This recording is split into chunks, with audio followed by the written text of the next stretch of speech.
ერთი ნაბიჯი ტრამპის ადმინისტრაციამდე ოცნების მიერ მოქალაქეების წინააღმდეგ ქიმიური იარაღის სავარაუდო გამოყენებაზე ამერიკის ჰელსინკის კომისია განცხადებას ავრცელებს და ტრამპის ადმინისტრაციას ინფორმაციის გადამოწმებისა და პასუხისმგებელ პირებზე სანქციების დაწესებისკენ მოუწოდებს.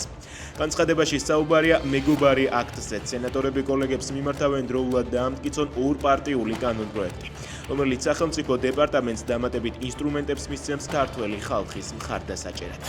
შემდეგი სასწავლო წლიდან სახელმწიფო უნივერსიტეტები უცხოელ სტუდენტებს ვეღარ მიიღებენ. განათლების მინისტრის პოსტზე მყოფი მიქანაძე ოცნების ამ გადაწყვეტილებას სახელმწიფო ინტერესებით ხსნის. მისი თქმით, შეზღუდვა კერძო უმაღლეს სასწავლებლებზე არ გავრცელდება. ინდოეთში პაპუაშვილისა და დელეგაციის სხვა წევრების ვიზიტი დასრულდა. მათ ინდოეთის პარლამენტის ქვედა პალატის თავმჯდომარეს საპასუხო ვიზიტით საქართველოში მოიწვიეს. დღეს კი დელიში ორდღიანი ვიზიტით პუტინი ჩავა და მათი ქვეყნების ურთიერთობის მნიშვნელობაზე ისაუბრებს.